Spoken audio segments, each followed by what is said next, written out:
What does it take to make workshops work? And how can we facilitate collaboration that sticks and leads to results?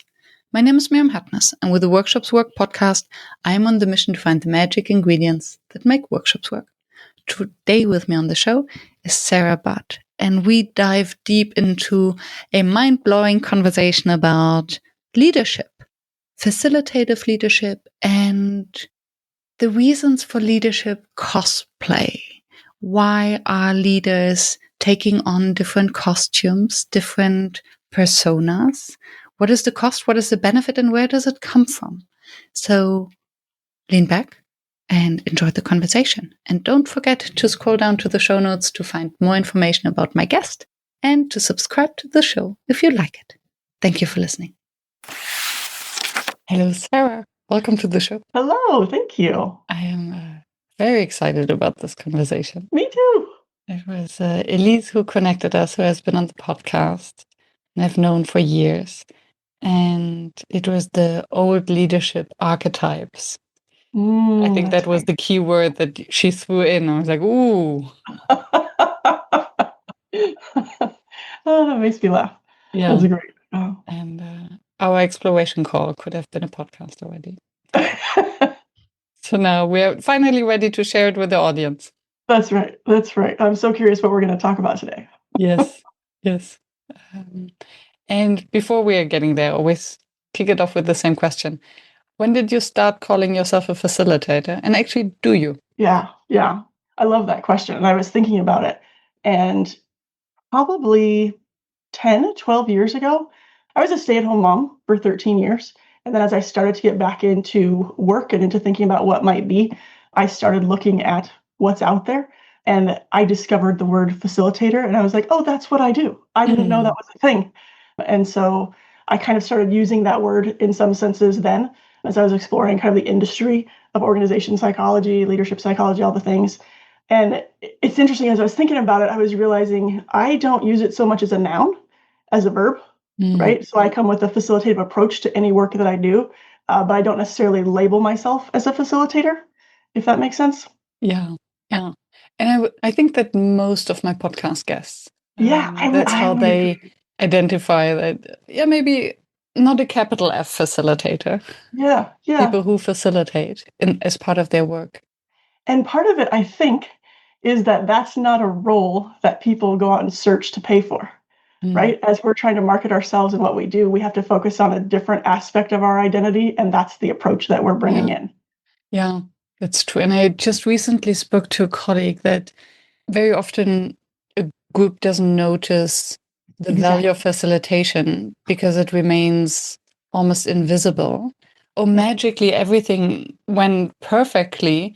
We could have saved the bucks to hire that person who didn't speak. Right. And we only realize that how important facilitation is if it doesn't go well. Right. Or people think, the leader thinks that's something I'm supposed to be able to do. I need to be able to run a meeting well or do the strategic plan or something like that, right? That's not a separate skill set or value of that objective voice. Yeah. And then do you think that this is a skill that leaders actually aspire to have? I have somehow, and I'm thinking out loud here, I haven't made up the thought totally yet. I wouldn't be surprised if facilitation as a leadership skill would be something that might be more on the softer side. For sure. So how much prejudice or stereotype is there? Right. Yeah. I think that's really fair. And as I think about leaders who are feeling responsible to run the meeting, they're not always thinking of it from the skill sets that we bring as facilitators. They're thinking of it as how is the meeting being led, or are we using time really well, and did we get to our deliverable, and did we do this, that, and the next thing?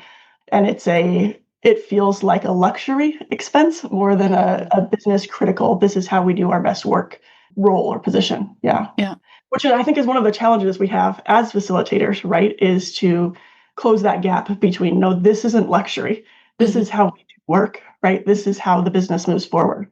Yeah, especially if we look at facilitation as something that goes beyond the agenda and the timekeeping. But how can we actually access all the knowledge that's in the room? Exactly. How can we wake up all the people in the meeting who are not speaking to participate, so actually that everyone benefits? Yes. And then hierarchy plays a big role. So Mm-hmm. if status and respect is measured by who speaks the most, then maybe this person doesn't want to facilitate and to hear from others. Mm-hmm. Mm-hmm. Absolutely. Which is an interesting dynamic, right? Sometimes you have the leader who is like, I need my point to be coming across, and sometimes you have the one who's sitting back and being like, I'm trying to get other people to talk, and they almost won't talk enough, right? In those roles. One of the things I talk about when I say that I'm coming in to facilitate is that I'm helping the team or the group have the conversation they wish they could be having. Like everyone's having side conversations on the way to the car or through text after or what's happening. What happens if we're actually able to bring that in to the conference room and to have those conversations in real time? Yeah. What do you think? I want to park that question. So I Okay. parked the question. What do you think the real obstacles to that are? And first would like to ask, since you're teaching leadership at Mm-hmm. university. Mm-hmm. So how, just to be aligned also with the audience, when we use the word leader Okay. or leadership, what are we talking about? Mm-hmm. I love it. I love it. My mind is going like in 5 different directions, but I'm going to stay with you here. When we use the word leadership, I am frequently thinking of the role of who is guiding the direction, which isn't fair. We know, right? A lot of leadership happens not dependent on the role. It's not about who's in the role. It's about like where things go. But the people that I am contracting with are frequently the people who are in that role, Okay. and people who are trying to get better at being in that role, Yeah. increase their skills. Great. And I think that really helps because then it's not something, oh, we are all leaders. Right. Everyone right. can be a leader. No, we're talking about someone who is assigned to lead a group into a direction and who takes decisions. Yeah, I think that's fair for this conversation. Yeah. Okay, great. I think that helps, right? So, Yeah. common ground. And I parked the question. So I love this. What is the conversation that you wish you had, but you somehow don't? What do you think gets really in the way of these teams to have the conversation? I think it's very team dependent, right? And very organization dependent, what the specific obstacle is, which is part of the fun of being a facilitator is you never know what's going to happen, right? And what you're stepping into, what you're trying to adapt with. Frequently, I think there's an aspect of people trying to drive the agenda and keep people on time and on task, and they've decided the task, right? And or maybe a dominant speaker in the room who has a side thing that's coming and it hasn't been heard properly or hasn't been represented in the way. I think frequently it's about, okay, I'm going to unwind myself just a little bit as I'm thinking this through. One of the frameworks that I really like to use is GRPI. Are you familiar with this? It's the idea of goals, roles, process, interpersonal dynamics, right? And these are kind of the 4 pillars of teaming or working together. And I think one of the things that gets people so that they're not having the conversations that they want to be having is misalignment on goals. What are we even doing here in the first place? What is this meeting about? So in the microcosm, what is this hour supposed to be about? What's our goal? But also more broadly, what are we actually moving towards or focusing on? And what are we paying attention to? What are the risks or what are the benefits or what are the people all come with their own perspective of what's most important, right? But then we haven't taken the time to align on what we as a group think is most important, and to make sure that there's time for that in the conversation. So kind of backing up a step in that regard, I think is really helpful. And then I wonder whether it's one of those where everyone assumes that the other one knows or assumes that they are aligned, but they are not. And then there's this, oh, why we don't need to talk about that because everyone knows. Right. Or we don't need to talk about that because I don't want to admit that I'm the only one who doesn't know. Yes, all the assumptions we're making, right, on what other people are thinking or feeling or how it's coming for it. It's funny, like as you're talking about those examples, we assume that everyone's thinking the same thing, but then we also make assumptions of that person is, out in left field because why are they going that way? Why are they thinking different than everyone? We're making divergent assumptions at the same time, right? Yeah. And then the question is leadership bringing everyone on track? And then how fast and how much space is given to maybe explore why someone is running in a different direction where they might make sense. And then there's often not enough time for that. Yes, I think that's fair. And I think that there's work to do before that meeting or that workshop or that retreat or whatever it is, right? Even just in agenda setting, one of my favorite ways to set an agenda is in the first 5 minutes.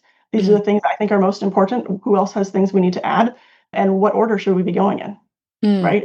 And taking a few minutes to, as a group, determine what we need to be talking about in this time. Yeah. What I like about that is it doesn't assume that people have prepared, and it doesn't give power to the one person who has prepared. Yeah. But also allows others to chip in and to bring in topics that might be important. Yeah. Yeah. And they could have prepared their 5 minutes or their 10 minutes, right? Yeah. And so we need to make sure we really are honoring that preparation. And there are also impromptu things that come up as a result of that, right? That we need to make time to talk about. Yeah. Yeah. And all of that is actually a big responsibility if then on top of that you also want to listen to what's going on and maybe contribute your own idea. Right. That makes, Right. And sometimes we have ideas that don't actually need to be shared in this moment, but they feel urgent to us, right? Because they're on the tip of our tongue and we need to get them out. And so how do we as a group determine where we're focusing our energy and time based on what we need to have accomplished at the end versus what's a detour? Yeah. And I'm sure there's a name for this bias, this present time bias or something. That stuff that just has happened seems more important and more urgent than everything else. What is that? Is that recency? Recency bias? Yeah, recency. Yeah. Yes. Yeah, fascinating. So we started off the conversation about with the kind of word of old leadership archetypes. And I would love for you to share with me and the audience what are these old leadership archetypes and what maybe can we learn from that or leave behind? Yeah. Okay, my mind is running. Especially as you're educating the next leaders. Okay, 2 places. So I want to tell you them both so that I remember to come back if the conversation allows. One is this idea of cosplaying as a certain type of leader, right? That we're kind of talking about here. And the other is what's changing in our environment and what's required of a leader now versus a couple decades ago, right? And I think I want to start there, if that's okay. We talk about changing. It's always changing, right? There's never a point where change stays static. It just doesn't happen. But the change that we are currently seeing leaders have to navigate now is exponentially different than it's been in the past. Much faster paced, much more complex, so many more things coming in. And there's never a now we're settling in to the new norm because the pace of change is so fast. So there isn't a lot of our old change models and how we lead through them are about getting people used to the difference, right? So you have an endpoint, so to speak, where you aspire to get to, and then you can rest. Yes. And it's about kind of catching up to that place, right? Like how do my emotions catch up to that? And how do I learn the new way of being in this space, right? And go ahead. Sorry, you see me thinking. Thank you. So what I hear in that is that, so in the past, there was a change that was predefined, a new status quo. And we have to bring people along. And now it isn't defined, but the change is the process. Yes. And in the past, there were frequently changes that we made that we knew how to make. We recognize the situation that we're moving towards, and we know the steps to get there, right? We might call that like a technical kind of change, where it is we're following the path. We can find the instructions on Google, right? Or with someone. And now with today's change, we're being called more and more into an adaptive, always on kind of change where we don't know the path forward. We don't even necessarily know the end point. We just know that we can't stay where we are. Right? And there are so many more factors coming in that are influencing the change and where we might go in the future. Sometimes that feel unpredictable, right? COVID-19 is a great example, right? Where that didn't feel predictable to a lot of people, a lot of leaders. Since you're saying COVID-19, I was wondering, so for me, this was a moment that was unique in a sense that it was okay to admit that we don't know. Globally, independent of anyone's status or position, nobody knew, and it was absolutely okay to say, feel like a Nobody relief. expected that. We don't know how to handle that. We don't know what will come. And is this still something that leaders after COVID-19, is it something that has been adopted now as a new leadership skill? Or do you think we just went back to where we were? I think for a while it was really valued. And I think we are moving back toward that place of predictability and knowing what the position is.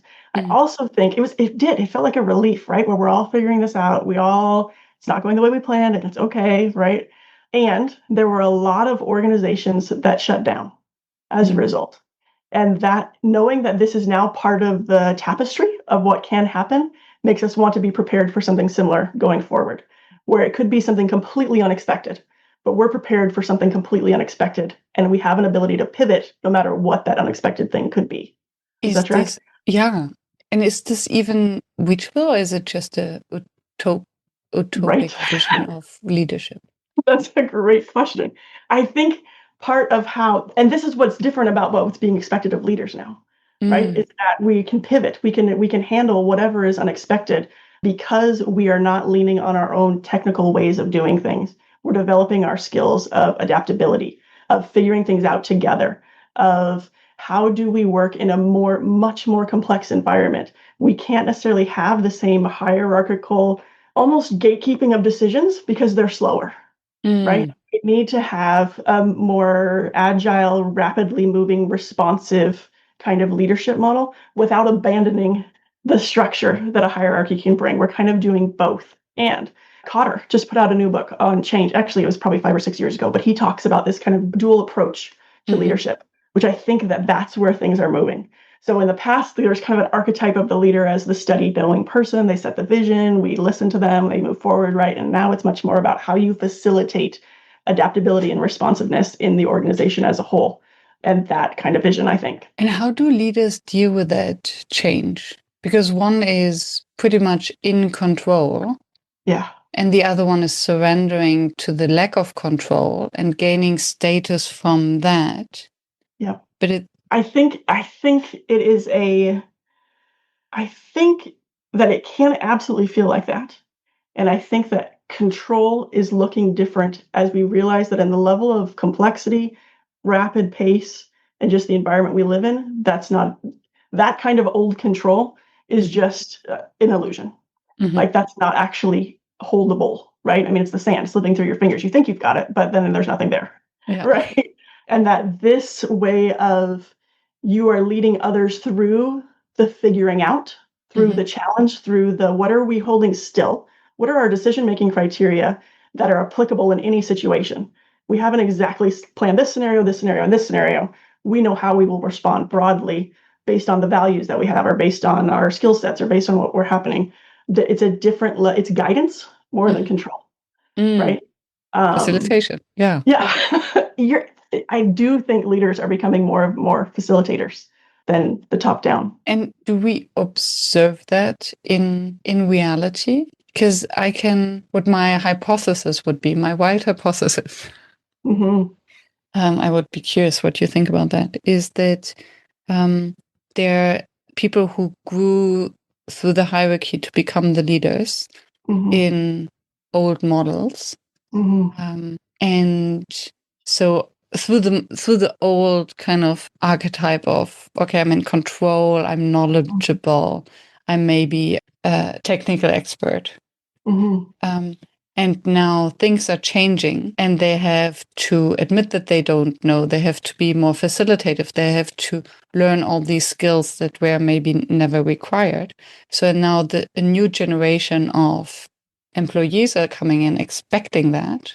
And then it's a struggle around power, maybe? It can be, depending on how you hold that position, right? And I think that there are potential for cultural differences too, and what's expected of leaders when we talk about multicultural intelligence and what we platform as this is the ideal leader, right? And so I'm based in the US, and so I think that there's a shift, but it's always a pendulum, right? You get a little movement one way, and then it kind of goes back another way, and you get a little movement, and it goes back and forth.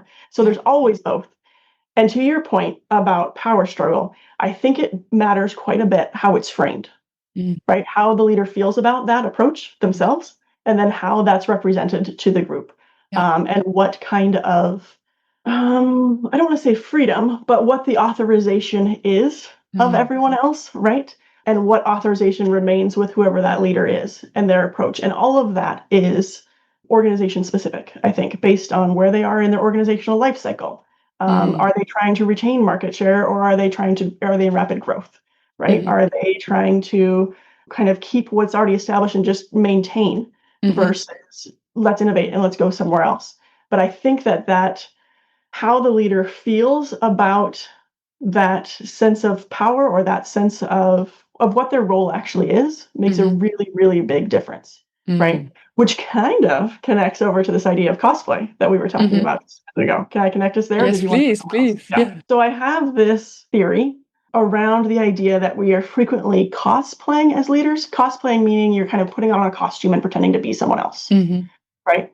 And that we have this idea of what a leader's supposed to be. And that was, we roll up into work, we're kind of putting it on, and we're trying to figure out what actions would we take, or what would the good leader say in this moment, or what would happen in this moment, right? And we're trying to be this projected character of ourselves, right? As opposed to coming in and being authentic with who we are and what we're bringing and what our position is. I think there's a couple of reasons. I can talk about this for a while, so feel free to interrupt. Please. Yeah, okay. I'm fascinated. Okay. I think there's a couple of reasons that people cosplay, and some are positive for certain, right? So there's like a in the moment or for a moment kind of cosplay where it's just strategic. It's helping us to step into a role.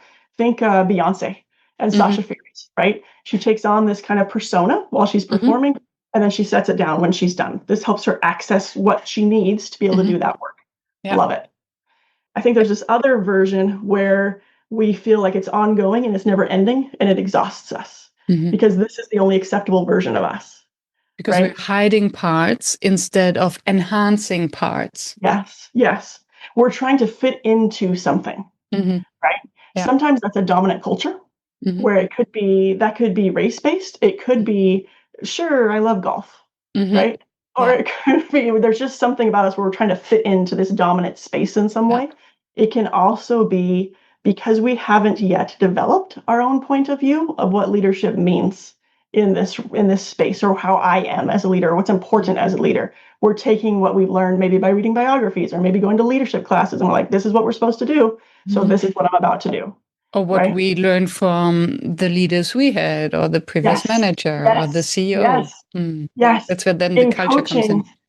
Yes. Some of the leaders that I've coached, we can get into that level of discussion where it's like, why is that the approach that you feel like you need to take?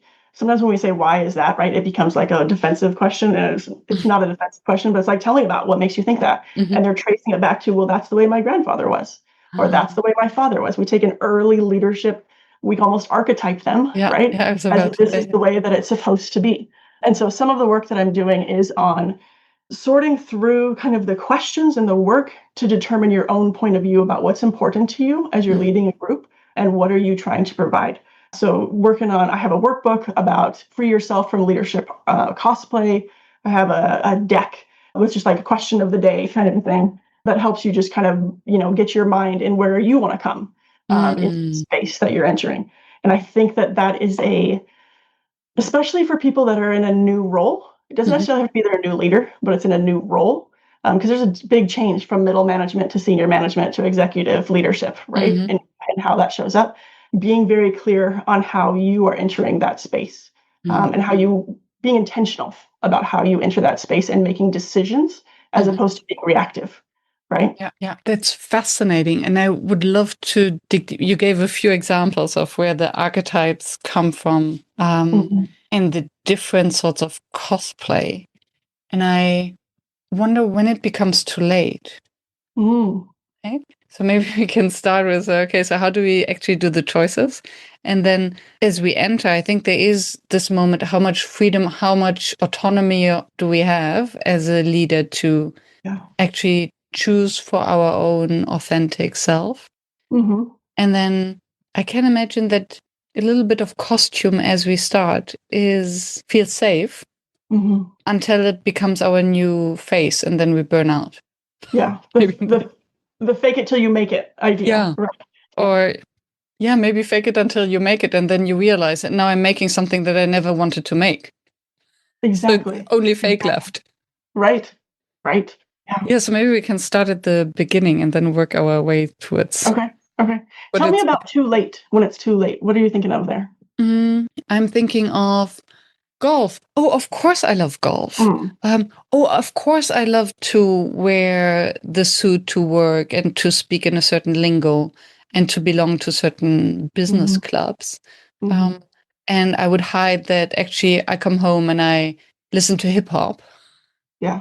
and maybe I do rap music and I play basketball. Right. And then I hide all of that until I'm basically in this almost schizophrenic situation where I'm someone Mm. else at work Mhm. and giving up my Yeah. authenticity. Yeah. And the cost and the toll that takes on Exactly, us as exactly. individuals, So right? this would be for me the too late because then it's taxing to play a role and to Yeah. pretend and Yeah. or someone who doesn't admit at work that they're queer. Mhm. Mhm. For me, this would also. So when is it? When are you coming out? Right. Right. So for me, Right. that's also kind of cosplay. I think it can be, absolutely. And I think to be very clear, a lot of times when there's that hiding idea, it's because that's the only way I keep my job, Hmm. right? Or that's who I need to be in this scenario. This other aspect of myself doesn't feel like it's going to be welcomed. Hmm. And I think that every person's scenario is different on what is actually the right choice for you in your scenario and what you're doing, right? So I don't ever want to sit here and say, no, you must be what others would determine is your authentic self in every Mm. scenario. Right? That's your decision. Hmm. You're making the decision based on what feels right to you. Yeah. And it's when we get into that moment of burnout, of this is exhausting.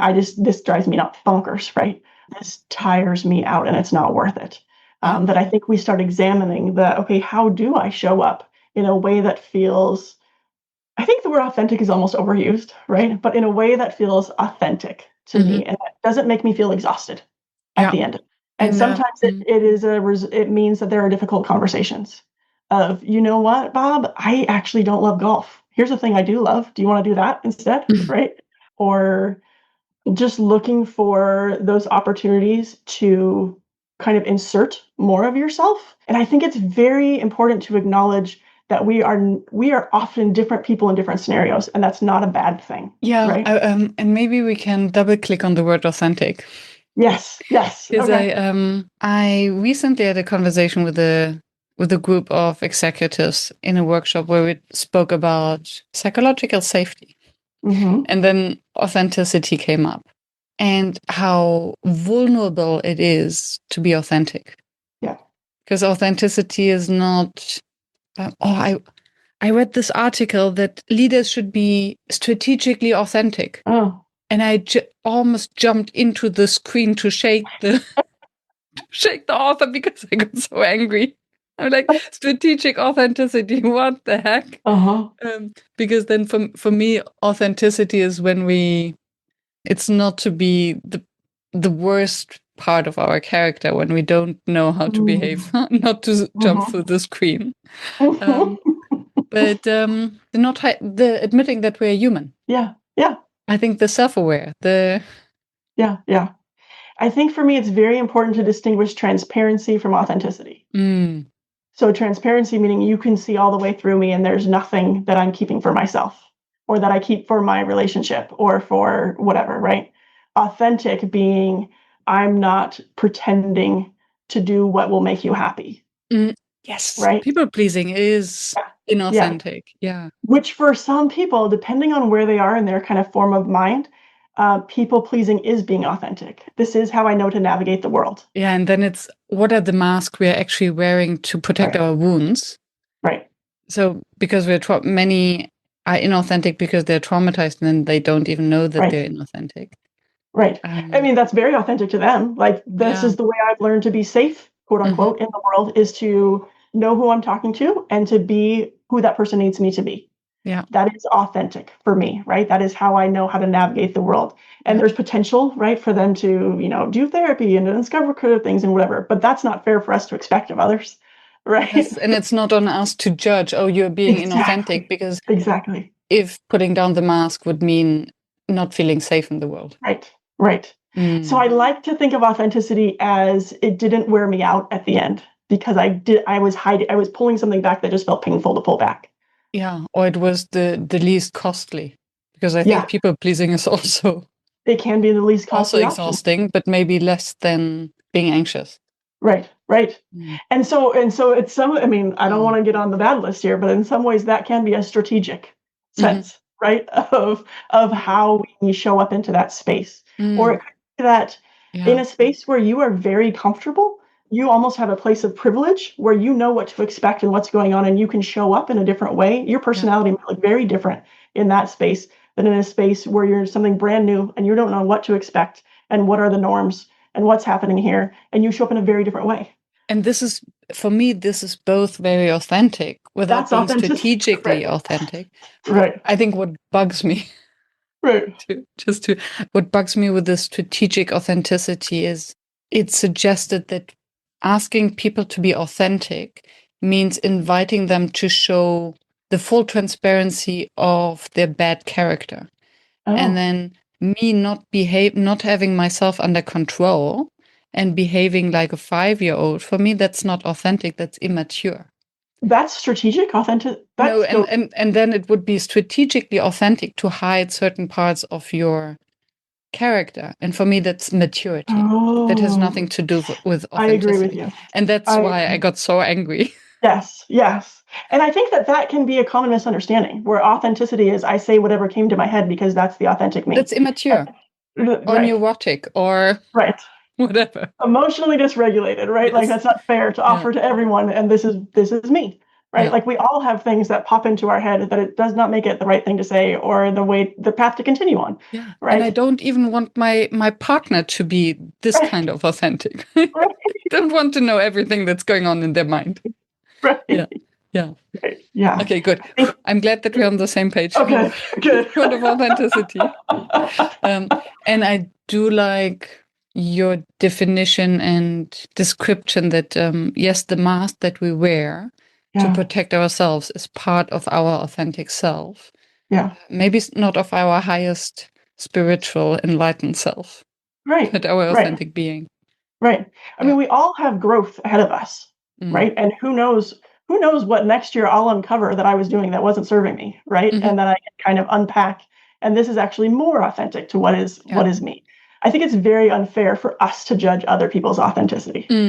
Yes. Right. I think it's one of those things that sometimes we can get a hint, we can get like a suspicion, we can get a vibe that like something seems off here, right? It just feels, it feels a little political or a little calculated or a little, that's not what you said to me an hour ago or whatever, right? But I do think that this is primarily an inward personal journey more than something that we determine. Like we could never rate on someone's, performance review how authentic they were. Right. And somehow I have the impression that we sense that. So if someone says yes and means no, we kind of sense this dissonance. We can. So I do think that many humans have a very good bullshit detector in terms of authenticity. Maybe sometimes even better than the person themselves. Someone who's people-pleasing might not be aware that they're actually doing that. Sure. Because it's just how they operate. And I do agree. Who are we to judge that? It's both and. Yeah. Right. So I agree. Like people sense the inauthenticity, but we cannot judge because. Yes. So notice your sensor that's going off. Something's off here, and hold that with curiosity as opposed to certainty. Right. And therefore, I think the charismatic leaders, they are people who just win with their authenticity because they own it. I think there's something that many people feel attracted to, so we sense it if someone has done the work. Can I disagree with you a little bit? Yes, please. I love it when guests disagree with me. Thank you. I think that a lot of who we assign the label charismatic to are people who are very good external representers. But they're not necessarily integrated internally. I don't know that that's a given association, right? It feels like they are to us, But then you'll read these exposés 10 years later of what they were really like at home, or what's really happening to actually work for their organization or whatnot. I think it's a skill that we can develop to appear authentic and to appear charismatic. Oh. But it's not necessarily a straight causation. I mean, it's not necessarily always true, I guess. And then it's a very different strategic authenticity that's borderline dangerous. Yes. Or without borderline, just dangerous. Yeah. Yes. And I think sometimes the most charismatic people, they can be wonderful humans, right? Sometimes it is fully integrated and this is who they are, but it doesn't mean that they're the one that's the best skilled to lead this space or this issue or this scenario. So is the charismatic leader one of the archetypes? Oh, interesting. It could be. I haven't actually looked at all the different types of leader in that way, but I think that you're onto something with that. Yeah. Yeah. I mean, we talk about that, right? Like this is someone who is a charismatic leader. Yeah. This is someone who is a visionary leader. This is someone who is a innovative leader or whatnot. Yeah, I think you're right. Because I wonder, and you touched on that, speaking about, my grandfather was this kind of person. So the choice of the costume for the leadership cosplay, where do you think does it come from? And is it conscious or unconscious mostly? I think it's all of them. I think that for a lot of people it's unconscious. Other people they're reading biographies. This person did a great job. Everyone talks about that person as a leader. Let's see what they did and what can I implement, right? And it's almost an intentional learning choice. And I think I'm gonna slightly divert for a second. Is that okay? I really appreciate Jerome Keegan and Jennifer Garvey-Berger, the way they talk about adult development and different forms of mind. They're talking about different ways people approach just how their minds work, how they're thinking about things. And they're not necessarily talking about that when we think of like child development, it's like you're supposed to go to stage to stage to stage, right? These are much more, your form of mind needs to match whatever scenario you're in, your complexity, right? So it's not like something where you should aspire to be in these different places. It's just a description of what different people have. And there's three that I'm going to bring into this conversation that they're talking about. One is the socialized mind, where we are making decisions based on fitting into the group, into belonging, into being safe in that way, right? What's right for the organizational values or for my family or for whatnot. This is how we just think about things with staying within. And there's a self-authored form of mind, which is this is my personal core values and I operate within those. And sometimes they can become uncomfortable, right? Because I'm not fitting into that organization as well, or I'm not fitting into that family group as well or whatnot. And then there's a self-transformed, which is talking about kind of like being able to synthesize multiple perspectives, dimensions, point of view all the time. You're always seeing all the options.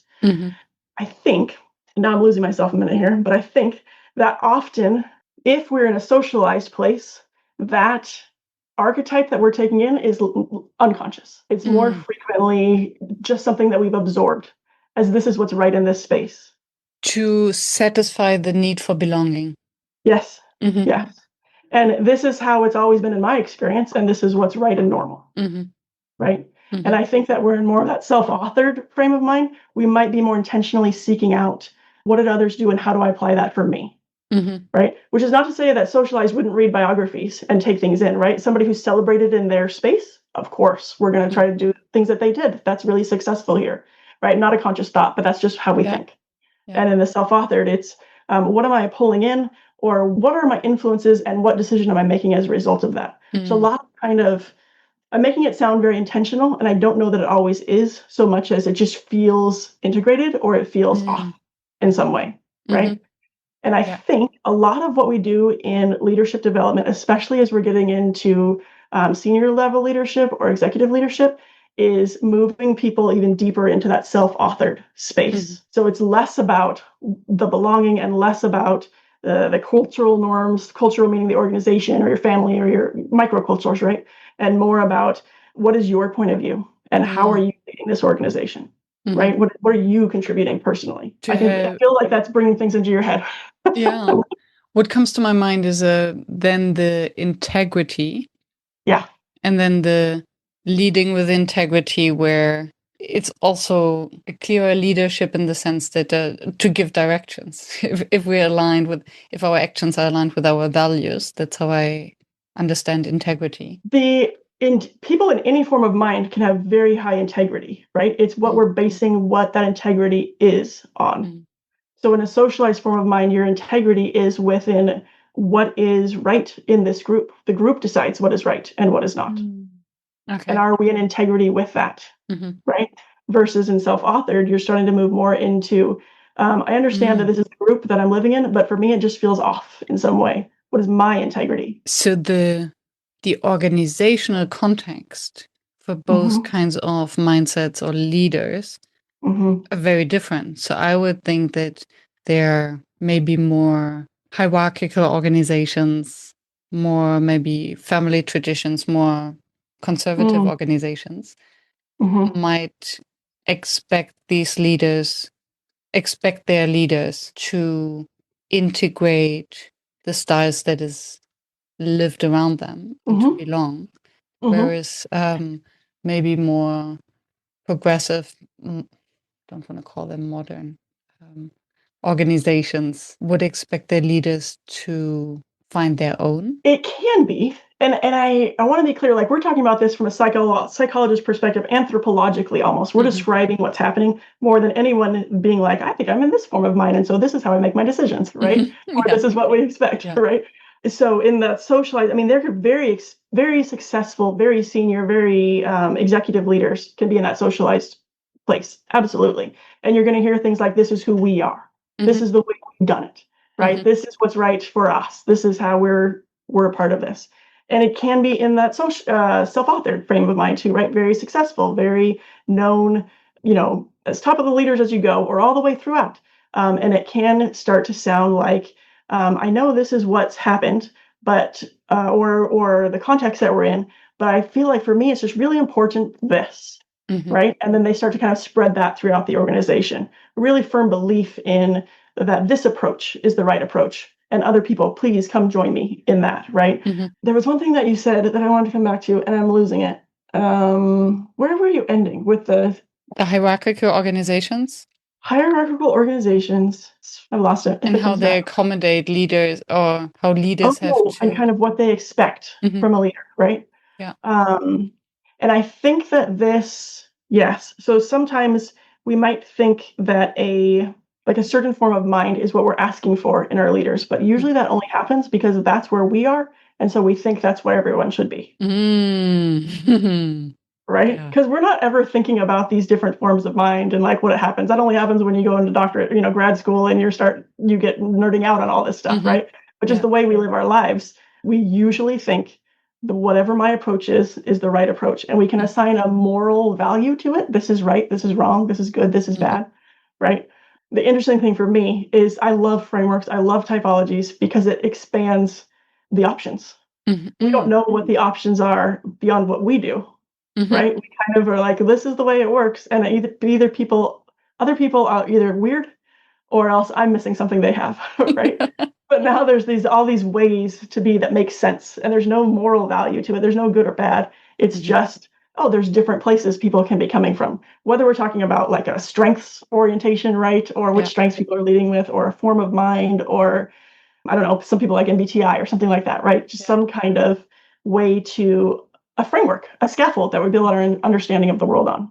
Yeah, and make sense of the people around us with a little bit less judgment. Yeah. Yeah. Which I think is really valuable. Yeah, that's where diversity comes in and why it's so valuable, because we do need different perspectives. Right. Which I think is so valuable, especially going back to the change that we were talking about and how complex it is. And we're working on global levels. And we're not only working with organizational cultures, we're working with deeply ingrained national cultures and ethnicities, right? And things that we don't even know are possible to be different somewhere else, right? Just basic assumptions about how life works.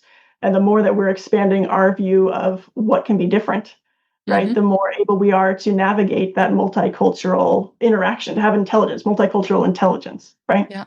And then I would assume that the more pressure is coming from the outside, so more change, higher pace, more at stake. So leaders have to take bigger decisions, air quotes. So with less information. Yeah. Or maybe sometimes even too much information. That actually doesn't mean anything. No, I think it does. And then I would think that it's then even more difficult to deal with than the diversity, to have this cognitive diversity or the Mm, ability to see opportunity in all these possibilities and different minds. hmm So, what does it take a leader to grow into that? I come back to facilitation.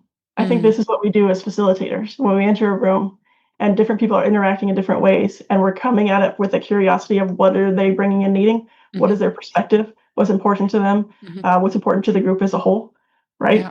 I think these are things that are going through our heads when we're in a workshop or when we're in a strategic planning retreat or we're doing something facilitating the space, and every person coming in is contributing something or needs something or what's happening there. And Mm. I think it's becoming more facilitative in our leadership as well. And then it's the surrendering to the fact that the leader nowadays doesn't have to know everything. So Well, the yeah, higher the pace, the bigger the stakes, the more surrendering, and then facilitating the yeah, group, the team yeah. to come I in. think organizations go through different stages where they need different things in leaders, right? Hmm So if you're a small organization, maybe you're just a small group of people, and there can be a single leader who then delegates tasks to people, right? But they're kind of holding the space of it all. hmm And then you get a little bit bigger and you're like, I need a leadership team, and you are going to be fully responsible for this business line or this department or this responsibility, whatever it is. And y'all are going to report to me as the leader. And then there comes a point where we are making decisions in silos that was really useful for when we were this size or this complexity, that siloization, because you needed to be fully responsible for that decision. That's how we moved fast. That's hmm how we were agile. That's how we did it. And then there comes a point where the organization gets more complex. And what we need is enterprise level leadership, mm where it's not about one person making the decision. It's about our senior leadership team as a group is thinking about what's the future of this business and how do our areas of expertise, our business lines, our departments, whatever they are, how are they affected? How are they contributing to this decision? What needs to be represented? But we're not making decisions from our own, just what benefits us in our business hmm line. We're making decisions for the entire group, Yeah. right? And I think that connects to this different type of leadership where we are moving into a more facilitative, what is the enterprise thought conversation? It's not about one person having the answer. It's about everyone bringing their expertise and thinking about the challenges as a whole, hmm right? And where are we going with that overall? So it's a all of those are very valid ways of leading depending on hmm what your situation calls for, right? Yeah. And what the question that came to my mind, or the curiosity, is whether this, you described it as an organization growing, and Mm, then they need more distribution, more interaction where the silos no longer make sense. Could it also be with the complexity of an organization? yeah. Because I can imagine that nowadays everything is more intertwined, Mm-hmm. interrelated, and Mm-hmm. then maybe even smaller organizations cannot afford, in air quotes, to have silos anymore and need to interact. That's interesting. That's interesting. I agree with you that it's not necessarily size based what the complexity requires of you, hmm right? And I guess it depends on what your work is, right? And how mm complex your work is and where is it coming there. It Yeah. goes back to this whole typologies and there's no moral goodness. There's no this is the way it should be. It's hmm what matches your situation, what matches your need. There are options to choose from there. Yeah. What is the market? Yeah, I think a software company would be very different from a company that is producing parts of a car Mm, mm. in terms of how And much the silos have to be interconnected. yeah, that's interesting to think about. I'd be very curious to talk to people from both of those organizations and talk about what they're seeing and where they fit. I find that a lot of times I'm like, this makes sense to me, right? And they're like, well, actually, here's what our reality is. Yeah. No, Yeah, the we're more you know, the more you realize how complex it right, actually is. right. Yeah. With how much more automation is going into automobiles, hmm with the computer systems in them and with whatnot, True. like it's possible that that level of complexity is there for them as well. They're not necessarily just assembly lining steel parts anymore, Yeah. right? Yeah, true. And that most companies might turn into tech companies. Yes, I feel like a tech is a component of Yeah. everything these days. Yeah. Yes. And there's also, I mean, we're talking about all this further complexity and moving into it. There's also the option to move out of it, right? And to value the slowing and the localness, and that I don't ever want to become that complex. I want to be relatively small and neighbor-ish and connected in those ways, right? I mean, these are all options. It's just about what do you need and where are you going? Yeah. Yeah. And then it's self-leadership. Say it again. Self-leadership. Right. Which comes into I mean, it brings us back to that intentionality. And I know what my point of view is and where I'm going. I'm not just following where everyone else is going. Yeah. This is where I'm going. Yeah. Yeah. Yeah. I'm writing a book, and I think we spoke about that in our exploration call, that I call provocatively unprofessionalism. That's right. Yes. And it is about the masks that people wear to fit in. And I would be curious to hear from your experience. What is your understanding of professionalism as a label in leadership? Oof, this is such a big question, right? Especially everyone's local context matters. So I'm in the US, and professionalism can have a racial undertone, right? Are you fitting into what is expected based on, are you becoming like the dominant culture, right? That's definitely something that can be represented with that. And it can also be you are putting the business, wherever you are working, as the primary being over your own personal, right? So I might talk to somebody differently, or I might interact with a client or somebody. If I ran into them in a coffee shop, we might have a very different interaction than if I am the barista, right? Because I'm representing the organization in some way, and that's professionalism, right? Versus, just the random conversation of we bumped into each other and you spilled my coffee, right? Like that. That doesn't happen when I'm professional, right? And it's hard to talk about it for me in the US without acknowledging that this can be a assimilation tactic also, right? Are you fitting in the way that we want you to, kind of?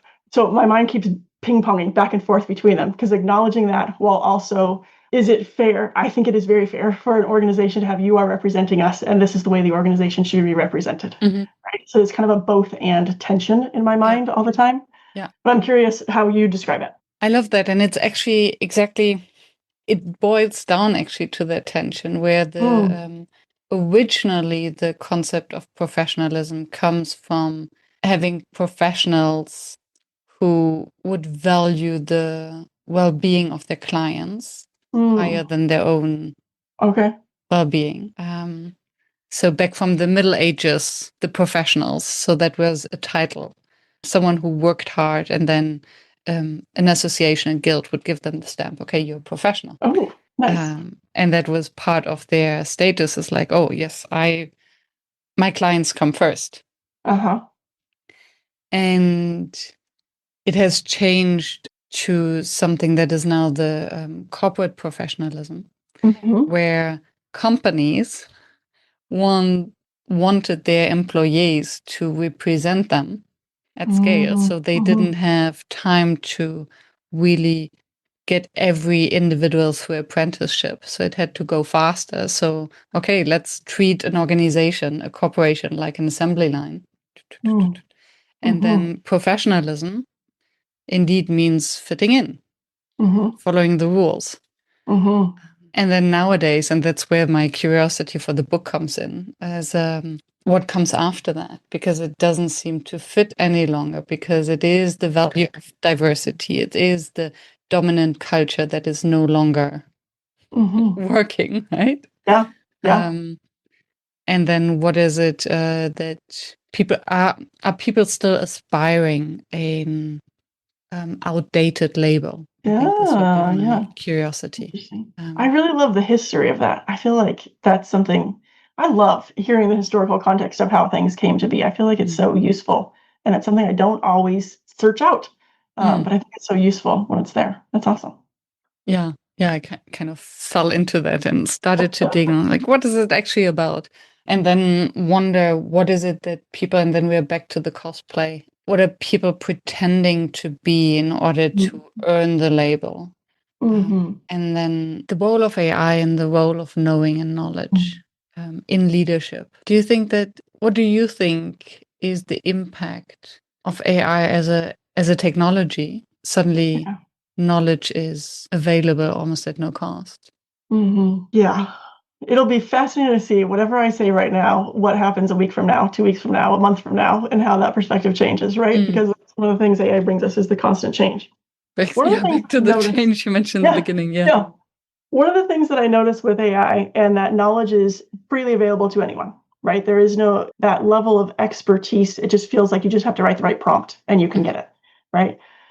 But I think that AI frequently gives us skimming the top answers or answers that are focused in a certain area, let's say. And we don't know if it's skimming the top or focused in a certain area unless we have the expertise to recognize what could be missing from it, right? Or how complete it is or what's happening there. So I think it produces an illusion of knowledge. And I think we lose a lot of the depth of expertise, essentially. I also get concerned about the studies that I see coming out where when we are asking AI to do something for us, our brains are so efficient that we very quickly start to kind of shut down that operating aspect of ourselves, right? And now that ability, that functionality, that expertise lives over there. It doesn't live within us anymore, right? We lose the ability to think in that way or to do those things. So those things scare me. Those things scare me with how we're bringing it in. I use it all the time, and I'm usually using it for things like, how do I get this embedded in my website? What is the code or something, right? Something that I don't mind that I'm not learning a deep expertise in personally. Other people, absolutely, right? But this isn't something for me. But I don't know. I do see it kind of shifting the idea of knowledge as an expertise, and it becomes more about how are you able to apply it and implement it, then do you have it, right? But those things are so tightly intertwined for me that it's hard to extract it. I don't know what's going to happen. I feel both nervous about it and kind of like every time a new technology is introduced, people get nervous, right? So it's how do we keep moving? Yeah, it's an interesting thing, right? Is it about, I don't know. I don't see a lot of the leaders that I work with now are not necessarily I have the answer leaders. They are very much I have an idea or I have an aspiration or I have a great group of people and where do we keep going? But I don't see the people I'm interacting with are not in the position because of the knowledge that they have necessarily. But your face is making me think that you interact with different types of leaders. Not necessarily. I work a lot with corporates. So I hear about leaders. I don't work, so I'm not coaching corporate leaders as you would.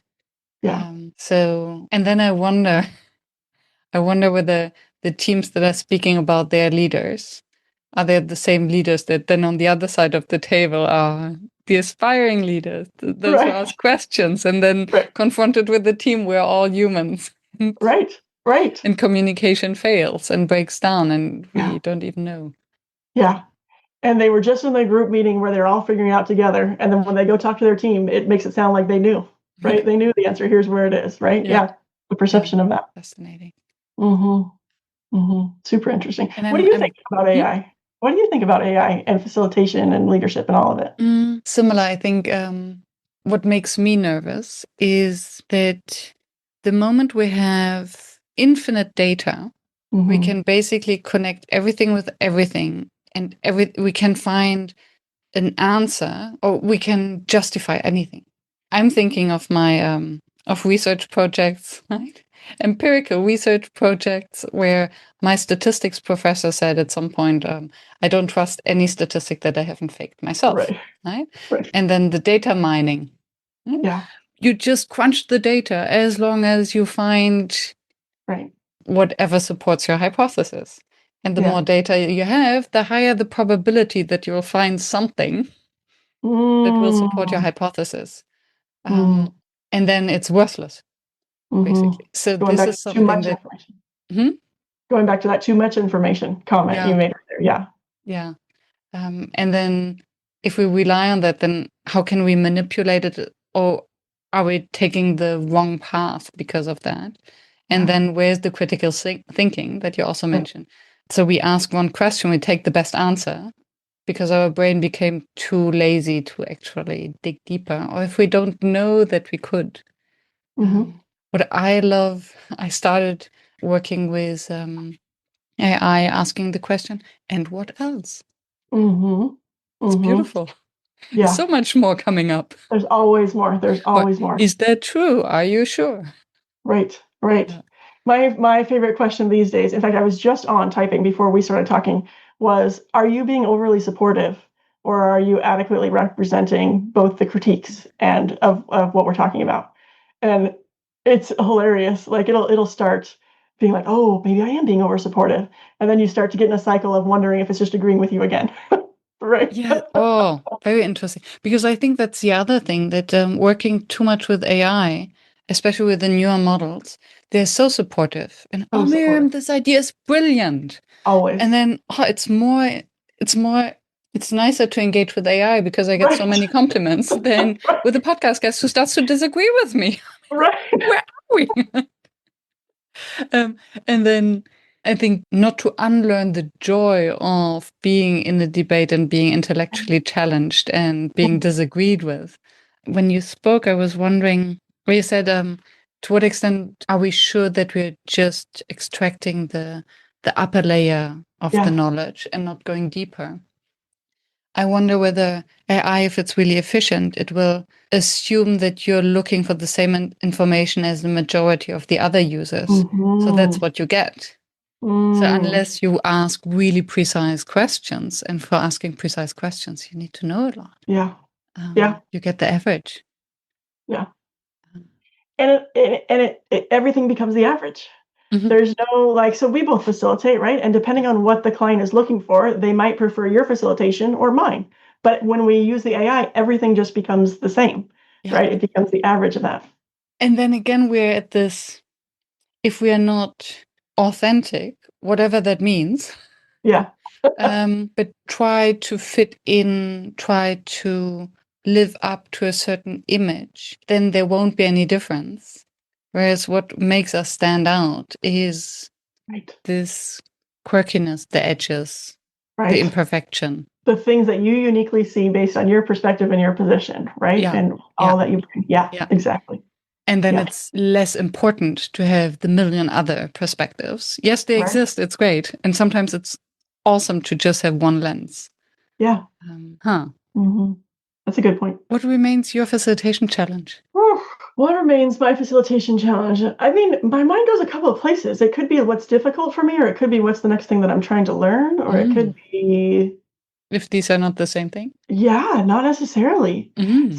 So one of the things I'm trying to learn more about is neurodiversity facilitation, Mm. multicultural intelligence, so just bringing that more in. But it's not necessarily difficult for me in the sense that I don't know what I don't know. Mm. Right. Hmm. It's not a challenge. I'm like, oh, I did it wrong, right? Or I wish I would have done it differently.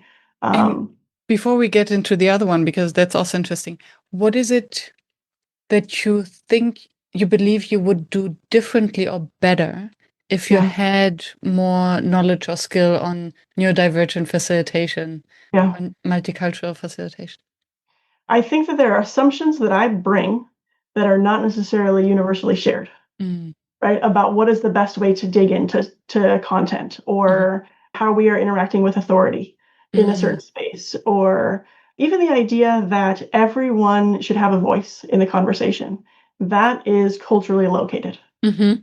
and it's culturally very uncomfortable for Mhm. some other folks, right? That's never our aspiration. That is not us doing good work together, Mm. right? So even just that kind of awareness of what space am I entering into, and what is the ideal in this world? What is the conversation they wish they could be having, right? Mm. It's not just my assumption about what I wish I could be having in that space. It's what is this group and what's different about those things. I think there are so many things, especially when we start talking about like national culture. It's the fish swimming in the water where we have no idea that this is even a thing, Mhm. right? This is just basic humanity, but not necessarily. Mm. Yeah, and then if we challenge it, are we challenging it just out of our ignorance Right, because of our cultural lens?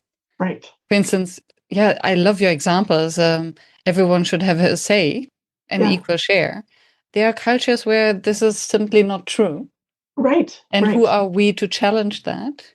Exactly. Uh, Yes, yeah. yes. So that's one I'm aware of, but I don't know all the ones I'm not aware of, right? Yeah. So I want to learn more about that and what could come up. And similarly with different types of neurodivergence, right? What are the things that make you feel comfortable in that space? They will differ based on how you process, how your mind works, right? So even just the idea of first I want you to reflect on paper, then we'll do in pairs, then we'll do a group, right? That's a great process for a lot of people. And for some people, it's anxiety producing. And there's a different process that I could offer options or be more flexible with depending on what tends to be right in different ways of processing. Mm-hmm. And then there's another bucket, which is trauma-informed facilitation. What's that? That there's how to deal with potential either groups or individuals who have been traumatized. Oh, trauma informed. I thought you were saying traumain. And I was like, oh, there's a new one I haven't heard of yet. Exactly. Yeah. Exactly. How do we bring those aspects in? And how many work meetings, we might call it a trauma with a small t, but they can be traumatic, right? Yeah. How is this? Yeah, exactly. Yeah. Exactly. Yeah. But then if I think about what is the thing that I walk away from meetings being like, ooh, did I do it this time?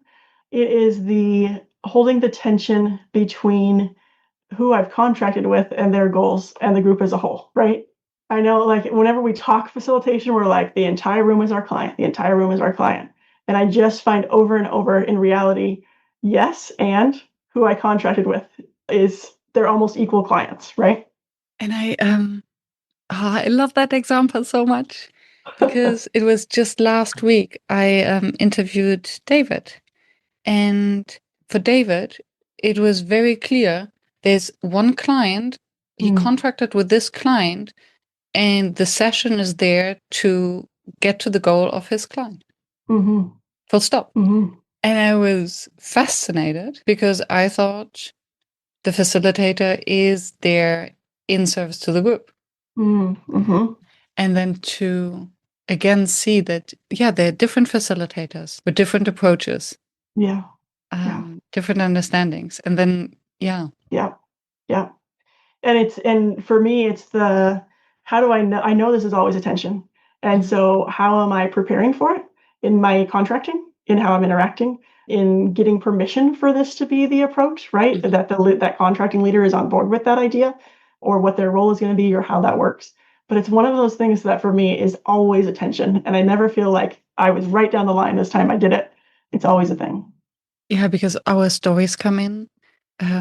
Cognitive dissonance. Yes. I want to be the facilitator who is there for the entire group. Yes. And I want my invoice to be paid. Yes. I love that part. Or I really want to be there for the group and I want to keep that client. Right. So they are very down to earth challenges, trade-offs to make. Yeah. And how do we decide what is actually serving the group? Yes. Who are we? Yeah. Because if we are there for the group, helping them voice something, we don't have to go back on Monday morning. And we don't have all the context and all of the what's happening. Like, we're not experts in the system. We're just experts in the process. Yeah. Right. Yes.